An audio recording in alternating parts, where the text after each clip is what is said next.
नमस्कार. मी भाऊ तोरसेकर. तुम्ही बघत आहात प्रतिपक्ष. मित्रांनो, मी आधीच्याच व्हिडिओत तुम्हाला सांगितलंय की मी दिल्लीला आलोय आणि पुढचा आठवडाभर दिल्लीत असणार आहे. आणि त्यामुळे महाराष्ट्रात काय चाललंय हे मुंबईतून येणाऱ्या ज्या बातम्या आहेत त्याच्यावरून मला कळतं. आणि त्या बातम्यांवर विश्वास ठेवायचा असेल तर मग मला असं वाटतं की 19 जून 2026 पूर्वी महाराष्ट्रात एक मोठं सत्तांतर घडू शकतं आणि 19 जून पूर्वी उभाठा शिवसेनेचे जे पक्षप्रमुख आहेत आज, ते कदाचित 19 जूनच्या पूर्वी महाराष्ट्राचे नवे मुख्यमंत्री म्हणून सरकार स्थापन करताना आपल्याला दिसतील.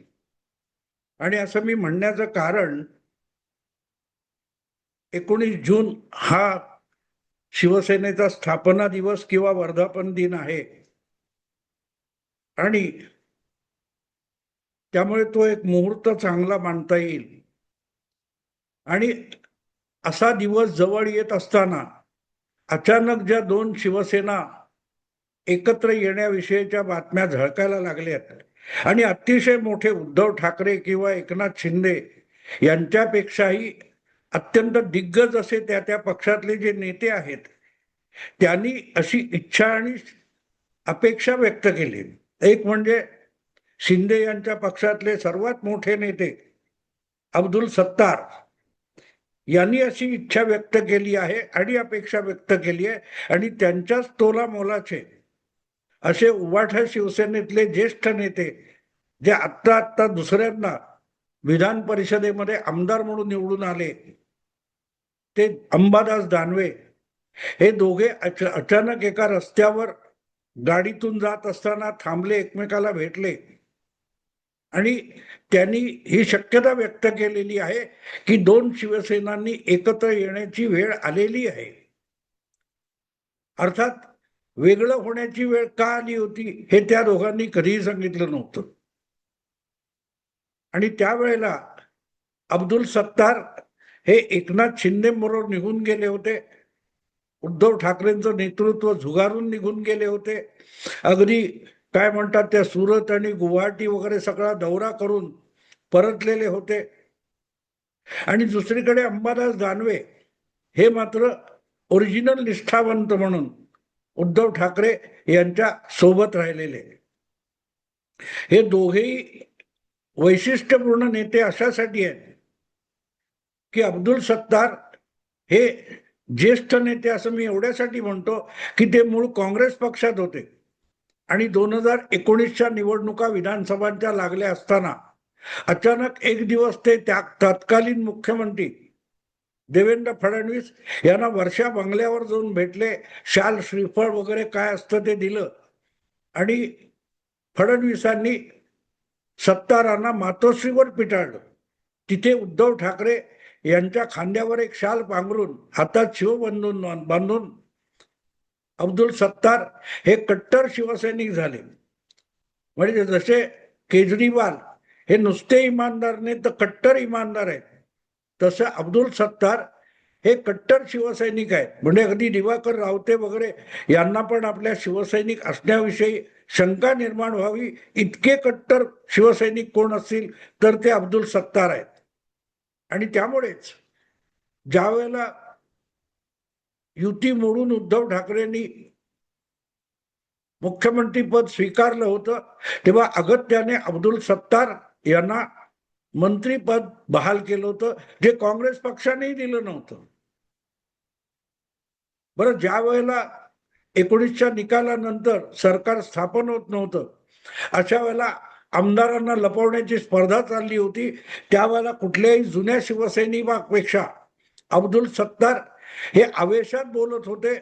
एक जण देखील शिवसेनेशी गद्दारी केली तर त्याला सोडणार नाही. 4 महिन्यापूर्वी शिवसेनेत दाखल झालेले अब्दुल सत्तार हे इतके दिग्गज नेते आहेत की उद्धव ठाकरे यांची सुद्धा शिवसेना या शब्दावर आणि पक्षावर निष्ठा नसेल एवढी निष्ठा असलेले कोण तर ते अब्दुल सत्तार. दुसरे अंबादास दानवे हे RSSचे संस्कार आणि भाजपतून शिवसेनेत दाखल झालेले, त्यामुळे ते अधिक निष्ठावान. एक निष्ठावान हे गद्दार एकनाथ शिंदे बरोबर असतात आणि दुसरे निष्ठावान दिग्गज कट्टर शिवसैनिक हे उद्धव ठाकरे बरोबर उभाठा शिवसेनेत असतात. आणि अशा दोन महान शिवसैनिक शिवसेना नेत्यांनी जर शिवसेनेला एकत्र आणायचं ठरवलं असेल तर निदान माझ्या मनात शंका नाही की शिवसेना एकत्र येणार. राष्ट्रवादीचे दोन गट कदापि एकत्र येणार नाहीत, पण शिवसेनेचे दोन गट एकत्र येतील. अर्थात त्यासाठी एकनाथ शिंदे यांना काय करावं लागेल, उद्धव ठाकरे यांना काय करावं लागेल, आदित्य ठाकरे यांना काय करावं लागेल, संजय राऊत यांना काय करावं लागेल, वेगवेगळ्या लोकांना काय काय करावं लागेल, याचे सगळे बारकावे अंबादास दानवे आणि अब्दुल सत्तार यांनी त्या कुठल्या हायवेवर भेटले त्या हायवेच्या कडेला एखाद्या झाडाखाली बसून ठरवलेले असणार. अन्यथा ही बातमी बाहेर आली नसती. आणि त्यावरून जर संपूर्ण मराठी मीडियामध्ये डिबेट सुरू झालेला असेल तर ही ब्रेकिंग न्यूज आहे आणि त्यामुळे त्या ब्रेकिंग न्यूजवर विश्वास ठेवायचा असेल तर मला वाटतं फार वेळ दिला जाऊ जाणार नाही.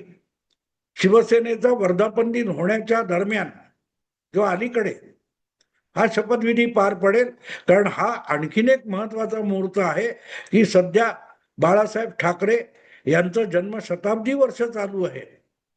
त्यामुळे बाळासाहेबांच्या इच्छेला मान देऊन हे सगळं होऊ शकेल अशी शक्यता आहे. बातम्या रंगवायच्या म्हणजे किती रंगवायच्या आणि ताणायच्या म्हणजे किती ताणायच्या. आपल्या पूर्वीच्या शेकडो पिढ्यांनी एक गोष्ट सांगितली, ताणलं तर रबर सुद्धा तुटतं. पण कदाचित आधुनिक पिढीतल्या मराठी पत्रकारांना मराठी भाषेतला हा वाक्प्रचार वगैरे कधी ऐकून सुद्धा माहीत नसावा. त्यामुळे ती बातमी इतकी ताणतात की रबर सुद्धा तुटणार नाही अशा या बातम्या अल्पावधीमध्ये तुटून जमीनदोस्त होऊन जातात आणि प्रत्येक ब्रेकिंग न्यूज ही धादांत खोटी ठरत असते.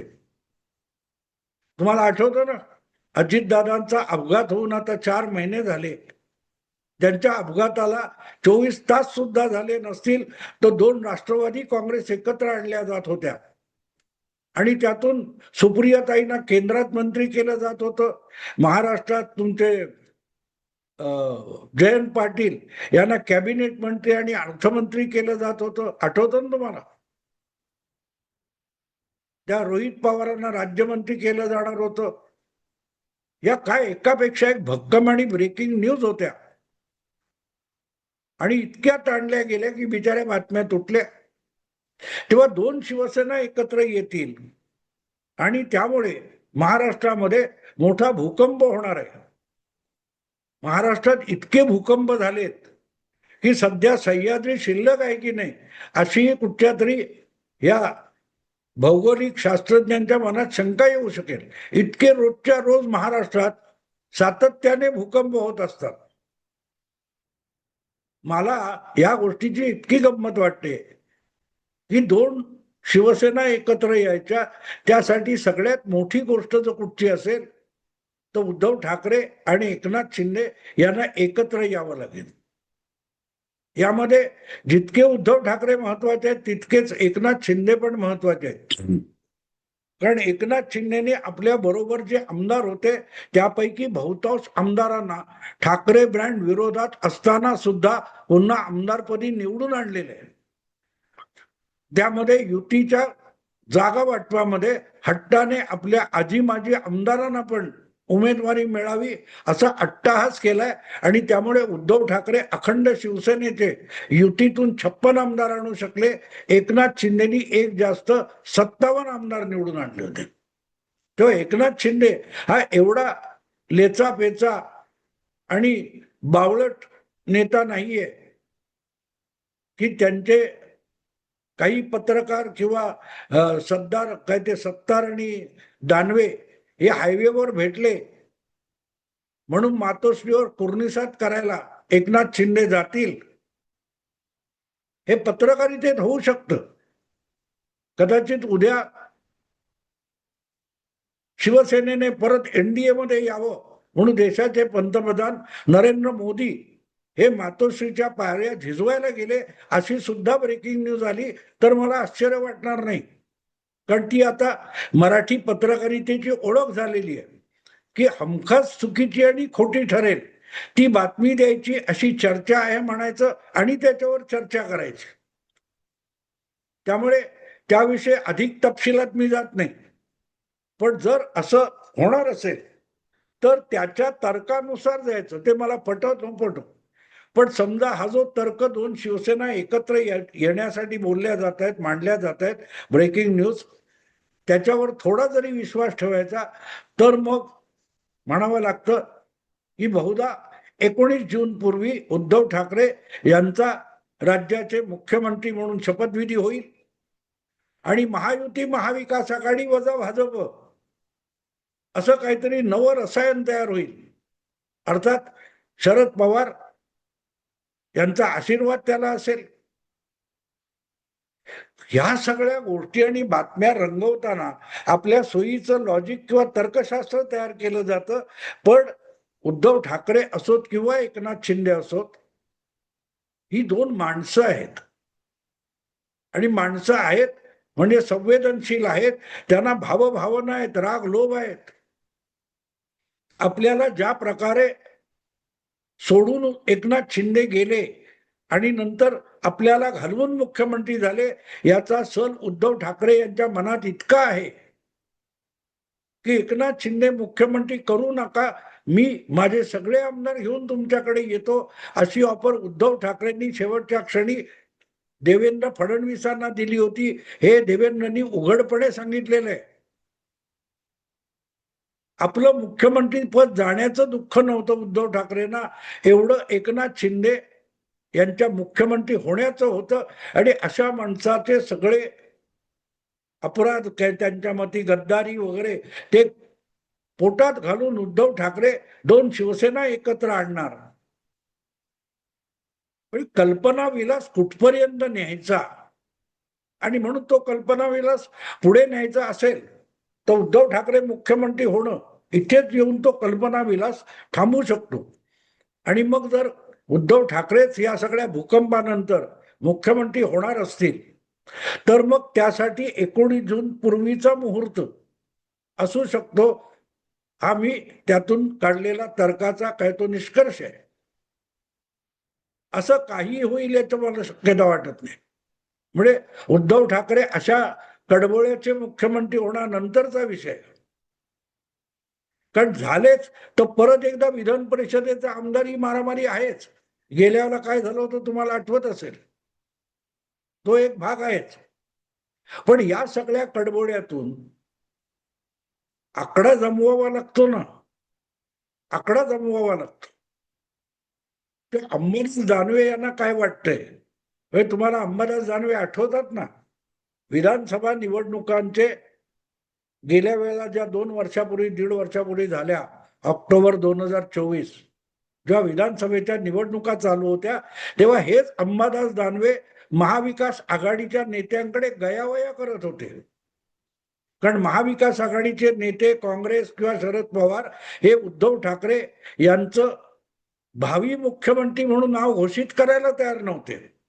उद्धव ठाकरे यांच्या चेहऱ्याखाली निवडणुका लढवायचं देखील महाविकास आघाडीच्या मित्र पक्षांना मान्य नव्हतं. आणि तेव्हा हेच अंबादास दानवे गयावया करत म्हणत होते की महाराष्ट्रात महाविकास आघाडीला बहुमत मिळालं तर 1 दिवसासाठी तरी उद्धव ठाकरे यांना मुख्यमंत्री केलं पाहिजे. आठवतं ना तुम्हाला?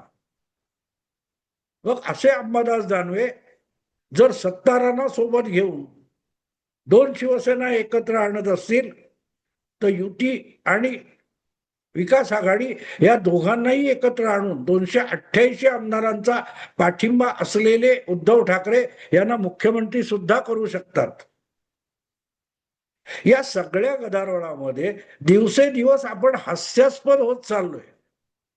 हे अशा बातमीदार, पत्रकार आणि चर्चा करणाऱ्यांना लक्षात कसं येत नाही. एक मध्ये मी गमतीशीर विनोद बघितला.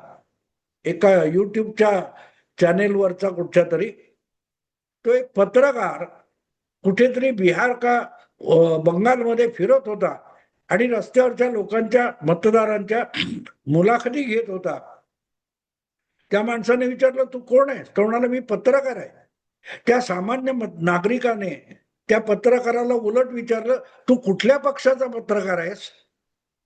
म्हणजे आज पत्रकारांची ओळख काय झाली बघा.